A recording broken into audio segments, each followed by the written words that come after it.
NATO është në rrezik, zoti Majko.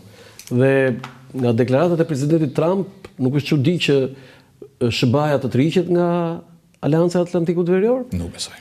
Nuk besojnë që mund të. Nuk besojnë që NATO të shkrihet? Jo, nuk do shkrihet.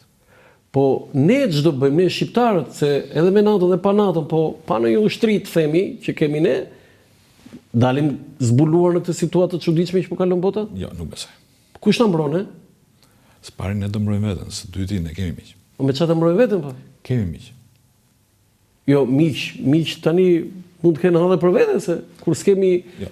Nuk kemi pse shikojmë veten me kaq negativitet, nuk kuptoj, ose me kaq ironi, vetë ironi. Mendoj që kemi miq edhe shpresoj që ajo ditë mos vi. Jo, të gjithë shpresojmë, por faktet janë që sikur ka diçka që s'po na pëlqen. Mund të ketë shumë gjëra që s'na pëlqen. Tani kur kthejmë syt nga periudha e luftës sot, ka pasur periudha që njerëzimi priste, po plas sot, po plas nesër lufta bërthëmore. Po ja që nuk plasim. Po atëherë kishte një president si John Kennedy, ndërsa Donald Trump nuk është si John Kennedy. Nuk pëlqej paralelet historike. Mendoj se çdo kohë do prodhoj njerëz të vet.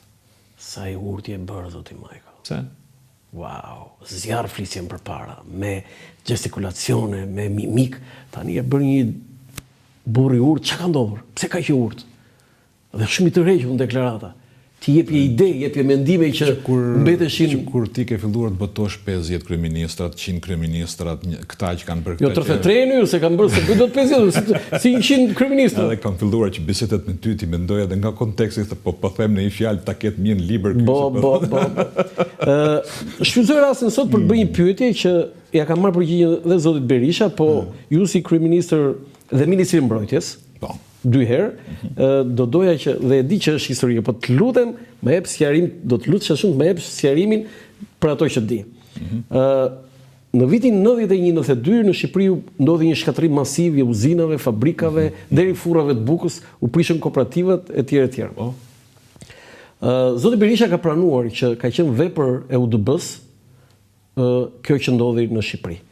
Dhe e lidhur kjo me atë deklaratën e famshme të Sheshelit, dialogu Sheshelit me Miloševićin që... Me gjuetarët. Jo, ja ku janë 20 milion dollar që kemi vënë për destabilizimin e Shqipërisë, ja ku janë thashë si është ka të ndisur Shqipëria, nuk ka ndjekur edhe furrat e bukës.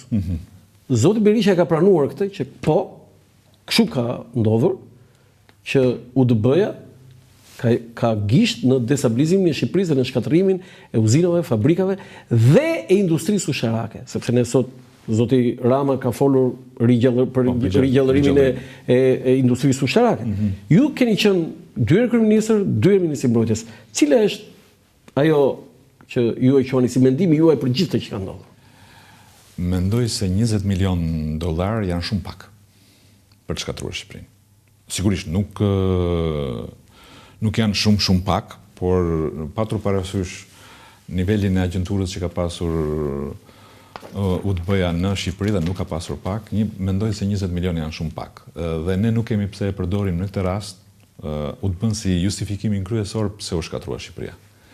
Shqipëria u shkatrua sepse ne u treguam gjysmë të çmendur në marrëdhënie me atë që donim të bënim me dashurinë tonë për vendin. Secili mendonte se e donte sipas mënyrës vet, por ndryshimi ishte se dashuria për pushtetin nga ndonjëherë ka çuar situatën e vendit drejt udhkryqjeve shumë të rrezikshme. Dhe një nga udhkryqjet sipas meje më të rrezikshme nuk ka qenë 92, por ka qenë 97 dhe pastaj edhe 98. Po aty kishte gisht UDB në 97? Në ngjarjet që kanë ndodhur në 4 meshatorin e 98-s, mund t'ju them se numri i kamerave të shërbimeve inteligjente perëndimore dhe lindore ishte numër çift, të cilat nitin çfarë po ndodh. Numër çift çfarë do të thënë? Mbi 10. Mbi 10. Po perëndimore okej, greke më mendun, greke, po serbe. Tani besoj që kjo është e kuptova. Mendoj që ne nuk kemi pse themi se këtë e bën armiqt, këtë e bëri edhe dobësia jonë.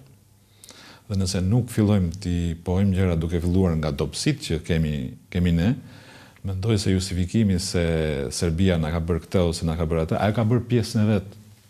Bile ka bërë në kuptimin e ironisë, ka bërë detyrën, sepse ne gjithmonë kemi qenë kundërta e balancës gjeopolitike në rajon. Ajo që me cilën ne mund kënaqim marrëdhënien tonë me historinë është që sot situata ka ndryshuar dhe besoj pas 99-s fal atyre të cilët vendosën të dhurojnë atë që është më e shtrenjta që është jeta dhe fal ndihmës së Perëndimit, situata për shqiptarët është krejtësisht ndryshe. Keni bërë një deklaratë ditë kryeministër. Unë si kryeministri i Shqipërisë e mbaj mend si tani. Deklaroj që çdo shqiptar i Kosovës që kalon kufirin dhe vjen në Shqipëri, ne do ta strehojmë, do ta mbajmë me bukë e tjetër. Si e bëre atë? Ku do i gjej bukën? Ku do i gjej gjitha benefitet? Sepse erdhën 1 milion. Për disa arsye. E para se në një moment saktuar ne na u dha oferta që të fillon televizja e refugjatëve në drejtim të Kanadas dhe Australisë. Maqedonia e pranoi ofertën. Se shkuan dhe atje. Po, Malizi nuk mbajti asnjë kamp, vetëm thjesht bëri kalimin tranzit e kalonin në Shkodër, dhe nëse ne do të thoshim po në atë moment për këtë çështje, sot nuk do të kishim Kosovë. Do të kishim një tip vojvodine ku shumica do të ishte serbe me serbët e larguar nga Kroacia, nga zona e Kroacisë kur bëri. Edukimi im i parë është ushtarak dhe po të nderoj kështu zoti kryeministër. Bravo për këtë qëndrim. Megjithatë votën nuk do më japësh. Po se dohet. E ka thënë ti po nill për Madeleine Albright, nuk e kërkova votën, tha ajo, s'më kërkova gjë, tha ajo. E ke parasysh atë histori? Po diskutojmë diçka që ka të bëjë me detyrën tonë, Karshiadeu nuk ka të bëjë me Megjithatë, ke luajtur një rol shumë të rëndësishëm, pavarësisht se gjithë populli shqiptar ti ishe produkti i shoqërisë tonë, por roli yt është i jashtëzakonshëm dhe unë si gazetar flas që e kam ndjekur me shumë mendje, e them këtë dhe se kam kompleksin. Unë jam djali një ish ushtaraku dhe nipi një ish partizani. A të ka nderuar në një gazetar me kështu? Jo. Është e parë, duhet ta fiksosh këtë. Tani kam një gjë shumë interesante. Një mjek gjerman në kohën e Ali Pashtë e Pelenës la Pargën dhe shkoi në Gjirokastër. Aty u martua me një Gjirokastritë të bukur dhe nga kjo familje zinxhiri mbërriti te Pandeli Majko. Origjina juaj ndihesh gjerman? Sa ndihesh gjerman? Nuk ndihem fare. Wow, po ti je me origjinë gjermane? Po nuk ndihem tani çfarë them. Mund ndihem gjerman ai sa mund ndihen në mat fiset gjermanike të periudhës Skënderbeut që prodhonin barutin. Po jo, ai Halit Valteri është me origjinë gjermane, e di këtë?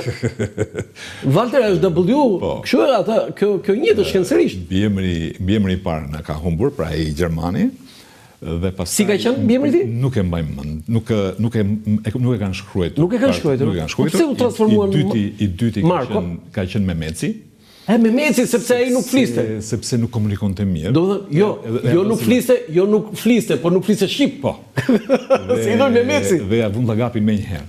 Memeci. Po, duke qenë mjek dhe nuk u martua me ofertat e familjeve të pasura të Gjirokastrës, po shkoi mori, siç thatë edhe ju, një bukuroshe. I llagapi ishte Memeci. Pastaj, për arsye Majko. Jo, në fillim Marko e diu. Jo, Majko. Majko direkt? Majko direkt. Po më falni, Memeci dhe pastaj për arsye tregtisë që bënte Katragjyshi dhe Stërgjyshi e morën Majko. Po ishte më tepër një titull dashamirësie.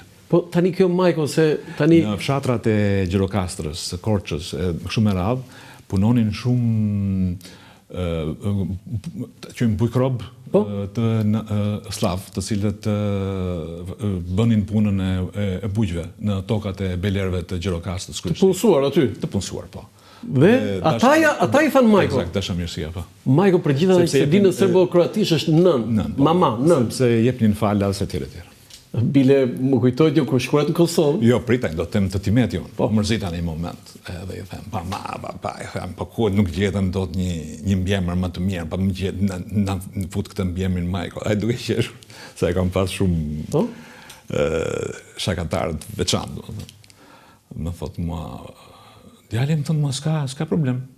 Ne tha, ja kujtojmë slavëve, tha, maman tha dhe për mirë, tha, ja kujtojmë dhe për keq. Atëre, si jeni ndjerë ju kur doli në revistën Klan, ajo që ju shkuat në Kosovë, edhe thristin shqiptarët e Kosovës, Majko, dhe ata, disa serbë kur e dëgjuan, ore, pse e shajnë të kryeministin e Shqipërisë? Jo, historia është pak ndryshe. Po? Kanë qenë gazetarë të agjensive shqiptare, po? kaluan kufirin dhe në një moment caktuar, pra kur po tërhiqeshin trupat serbe, kalojnë disa kamiona me shpejtësi të madhe dhe i shajnë nga nëna. Këta thanë po na shajnë kryeministrin dhe ju vërvitin. Që ka shumë e bukur. Po.